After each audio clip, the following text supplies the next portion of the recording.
Hello, it's Untitled here, also known as ABanimationLtd, with part 3 of the glass sculpture building creative mode tour in Minecraft. In previous 2 parts, we've looked at, we started at the bottom of the glass sculpture building, worked our way up to the Vampire Academy and the library and laboratory level. Today, we're going to, when I can get into the lift. Okay, go, good. As you can see, it's a bit darker in here. That's because I finished this particular elevator up there. Well, it's not on top of the building, so there's still a bit more to do in a different elevator. Now, last time I said we're going to look at this level, and this is it. This is the entertainment level for the glass sculpture building. And if you haven't seen the other 2 parts, then I would suggest checking those out before watching this, because otherwise certain elements may not make sense. Basically, but I'll give a brief overview anyway of what it's about. Basically, a couple of years ago, me and my brothers made up a story about a vampire called a director, and this glass sculpture building is like his fictional home. It's like this huge tower with all kinds of cool stuff in it. Lots of other vampires live there. And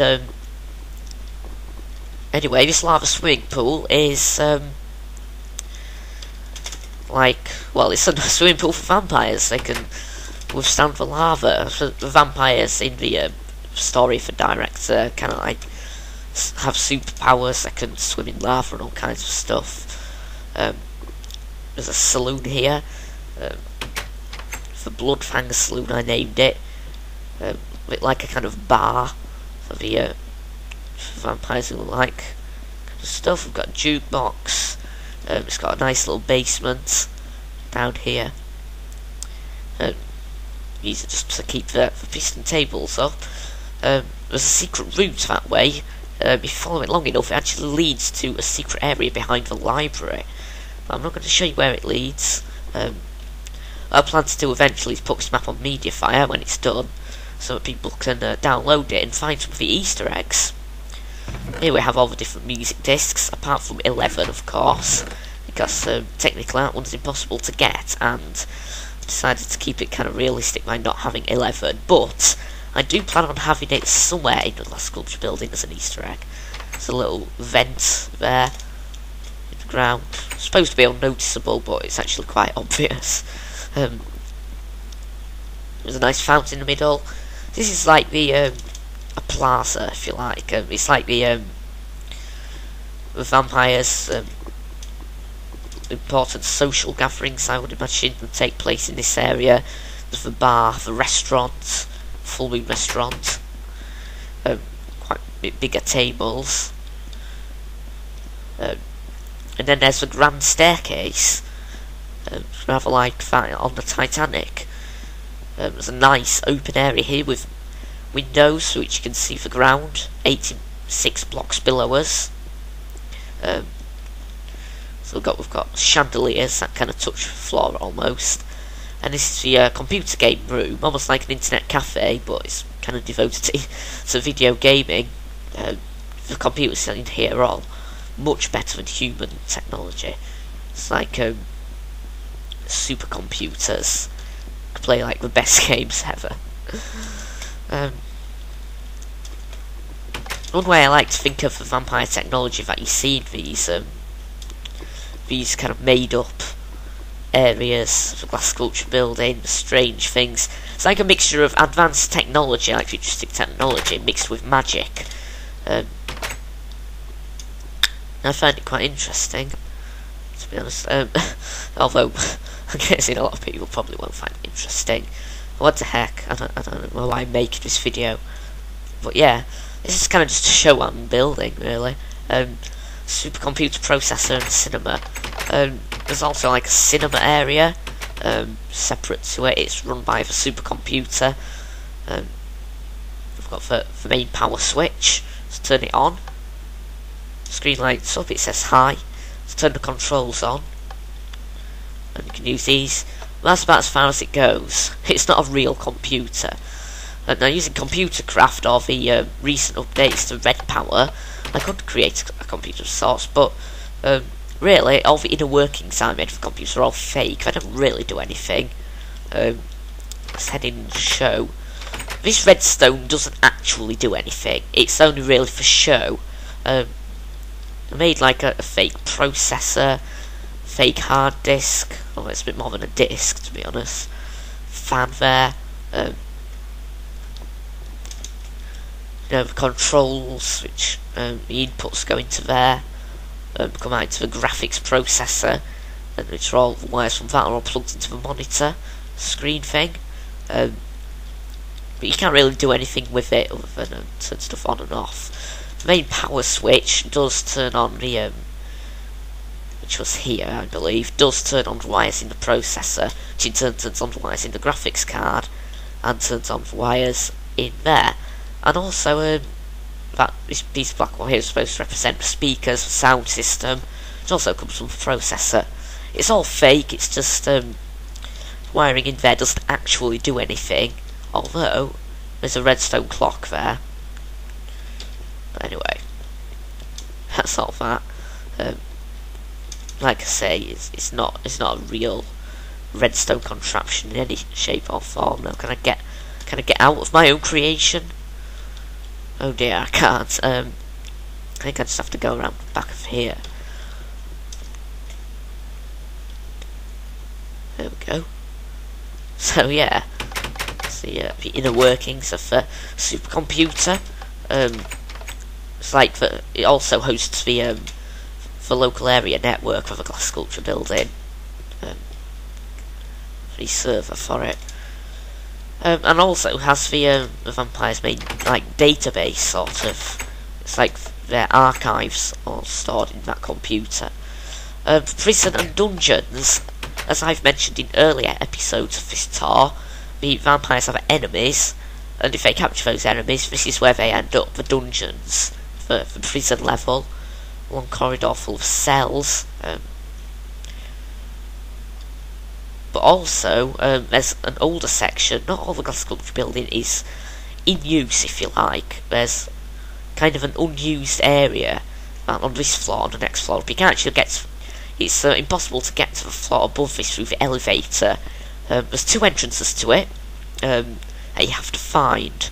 But if you go deeper into this area, we get to dark, unlit corridors. There's mossy cobblestone, there's cracked bricks. It's like an abandoned section, creepy dungeon.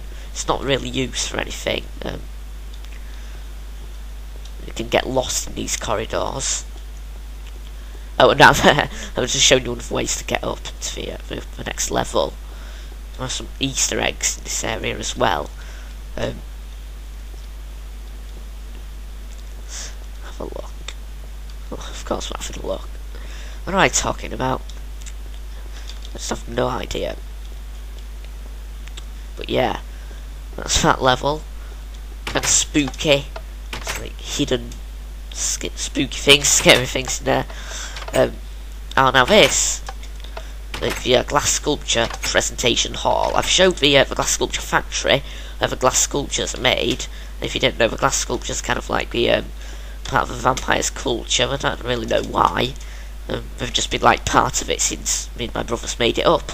We have like this massive glass sculpture here, the great glass sculpture, and the balcony. This is where, in the story of the director keeps his pet dinosaur, Billy. But I can't really make a dinosaur in Minecraft without some sort of mod. I don't really want to do. But yeah, it's just this really big hall basically. Used for various things. Now, this is the garage, or garage, if you're American, or if you just pronounce it that way anyway, but, this is like a hangar and a garage. Basically, some of the director's vehicles here is car, which is supposedly a super-powered car. It looks more like a van to me, but I did actually want to make it so you can fit inside it and looked normal. A lava fuel tank and a massive jet plane, basically. to take a seat inside. You can't actually fit in properly, that's a bit of a shame, but yeah, it's a massive jet plane that can fly really fast. All the director's vehicles can fly or drive at super speed. So they've got vampire technology in them. And this is for Hangar Bay, kind of based off the Hangar Bays that you see in Star Wars, or maybe Star Trek. I haven't seen Star Trek, because I just haven't, you know. But it might have something like this, but I do know for a fact that Star Wars has like Hangar Bay where ships can like land from space, can dock, cargo arrives, basically. It comes up this elevator here. It's not a working elevator obviously, but gets put in this warehouse. This here is the director's personal spaceship, the flagship of the fleet. Can actually go on board and have a look. It has its own personal small hangar bay here, which is empty. Small observation area. A balcony. It's sealed right now though. And to go to the upper level using this elevator of sorts. Controls are here. You can just turn on some buttons and fly out into space. It's got some crew quarters here, and the hyperdrive at the back, which is how it flies through space, like the engine. Up here on these levels we have some smaller craft, like fighters, starfighters sort of thing. And basically, let's just imagine that we're a new arrival in the glass sculpture building, right from a different planet that's maybe controlled by the vampires. Could land here, disembark, and then you can head down a hangar. There might be someone there to meet you, an important official. But you can't just, if you've arrived in a glass sculpture building, you can't just walk in. It does have security measures. Instead of going straight to the elevator, you must go up this one here, and go up these steps to the arrivals area. And new arrivals must sign in, but first they must go through decontamination, in case they've brought any diseases from alien planets with them. So you can't get out unless you pull this emergency lever, because decontamination can go wrong sometimes. Basically, for your control office, for decontamination is right there, you will basically pull a lever, and the decontamination fluid will like just open the door so I can show you how it works. Will like clean you. So you have to wear a suit, otherwise it'll burn your skin or whatever, or kill you. But yeah, once that's done, he'll let you come out, and then you sign in at this desk to the sculpture building. He'll check your credentials, and then you can leave the arrivals exit here. We're now on the Vampire Space Program headquarters. So these areas here are staff only. I'll show them in the next episode, but it's the entry office decontamination controls. That's how you get to it. I'll show you how this piston works. There's the decontamination fluid. And also, you can get to the decontamination chamber this way, if you need to access it from the outside. So, next time I'm going to show the Vampire Space Program areas down these staff-only corridors, and also what's up these stairs here. Also, you can get to the Vampire Space Agency headquarters just from the elevator as well, and there's an upper entrance to the hangar right here. So that's all for now. If you liked this video, well, I would really be appreciated. Subscribe for more. Don't forget to leave feedback in the comments. Thanks for watching. Bye bye.